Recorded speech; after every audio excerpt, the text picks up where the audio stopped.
The Lanterns of Kyoto, a calming historical story tonight. We drift to another time. To the quiet heart of Kyoto, long ago, during the Edo period, when candlelight danced upon wooden homes and paper lanterns glowed like soft stars along narrow streets. The year is 1787. Kyoto, once the capital of emperors, hums gently beneath the summer moon. The Gion district is alive with distant laughter and the faint music of shamisen. And in a small wooden workshop, down a stone path lined with moss, a young apprentice tends to his master's trade, lantern making. The workshop of light, his name is Renjiro. He is 17 years old, quiet by nature, with sleeves always dusted in paper scraps and candle soot. His teacher, Master Takahira, is a man of few words, one who believes that every lantern carries a soul.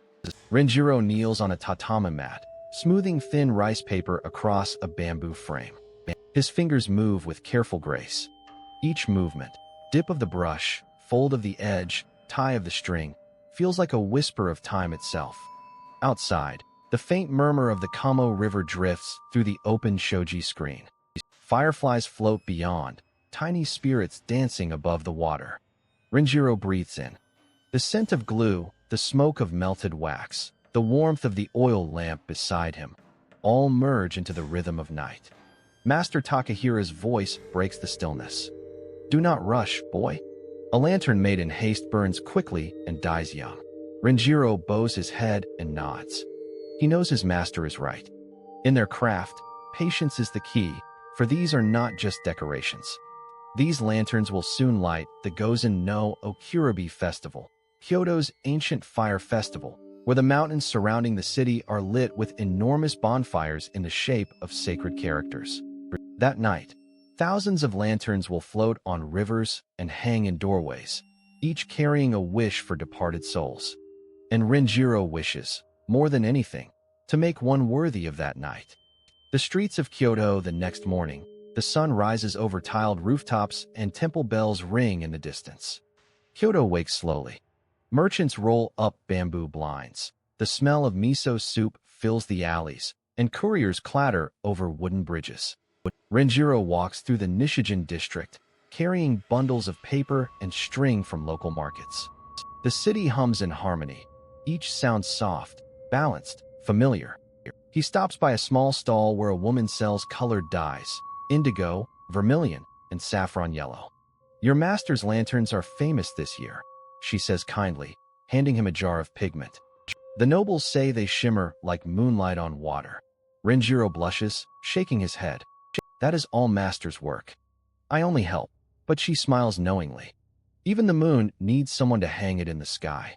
Renjiro thanks her and continues down the lane. He pauses by a temple gate, where children chase one another with folded paper fans. Beyond them, a monk sweeps fallen camellia petals from stone steps. Renjiro bows in respect as he passes, feeling the slow heartbeat of Kyoto, a city both ancient and alive, where every wall seems to whisper old stories. Lessons in light that evening, Renjiro and Master Takahira sit side by side at the low work table. Before them lie bamboo ribs, lacquer bowls of pigment, brushes made of horsehair. "Do you know," the old man says, "that lanterns were once called andon, peaceful lamps? In the old days, samurai carried them at night when patrolling the castle grounds. And before that, temples used them to guide lost souls." Renjiro listens as he paints long, graceful strokes on the paper's surface. "The design is important," his master continues. "Every symbol has meaning. A crane for long life, a wave for resilience, a plum blossom for hope. Choose your symbol wisely, Renjiro." The boy hesitates, then dips his brush into the ink. Slowly, carefully, he paints a single willow branch. Its curves flow across the paper like quiet wind. "A willow," the master murmurs. "Why?" Renjiro smiles faintly. "Because it bends with the storm, but never breaks." The master's eyes soften. "Good. That is wisdom." They work until the candles burn low. And when the last lantern is finished, it glows with the pale warmth of the moon. The festival night, the night of the festival arrives. Kyoto is a sea of light. Lanterns hang from every eave, every gate, every bridge. The Kumo River shimmers with hundreds of floating lights, each carrying a written prayer. The air is sweet with incense and the faint echo of drums. Children in cotton yukata run past, their laughter mingling with the chime of wind bells. Renjiro stands by his master's stall near the riverbank. Dozens of freshly made lanterns line the wooden shelves, glowing softly, pinks, golds, and whites. As people pass, Master Takahira greets them with a humble bow. Each lantern is sold not as an object, but as a wish. One woman buys a lantern painted with cranes for her son, a soldier far away. A young man chooses one with plum blossoms for his bride-to-be. And soon, all that remain are two lanterns, one made by the master and one made by Renjiro. The boy lifts his lantern, the one with the willow branch, and carries it toward the river. Master Takahira watches silently. Renjiro kneels by the water's edge, placing the lantern upon the surface. The flame flickers, steady and calm. He whispers a prayer, not for wealth, not for fame, but for peace. For his family, gone many years now. For the souls of those who built Kyoto, who walked these same streets centuries before. The lantern begins to drift downstream. He watches it float among hundreds of others, a river of light winding through the dark. Above, on the hills of Kyoto, giant bonfires ignite, glowing characters against the sky. Dai, the great. Myo, the luminous. The mountains themselves seem alive with spirit.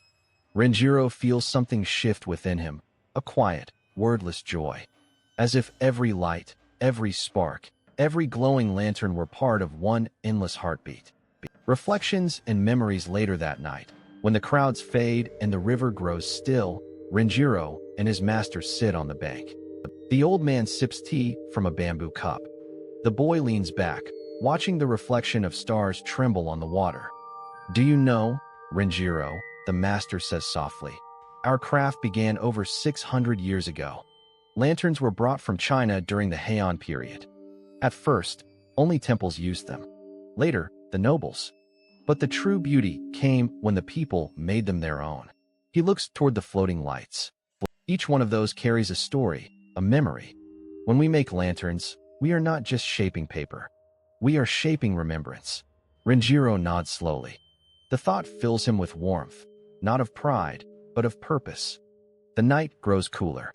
Crickets sing. Somewhere, a temple bell rings, 12 slow chimes. Midnight. And still, the lanterns drift.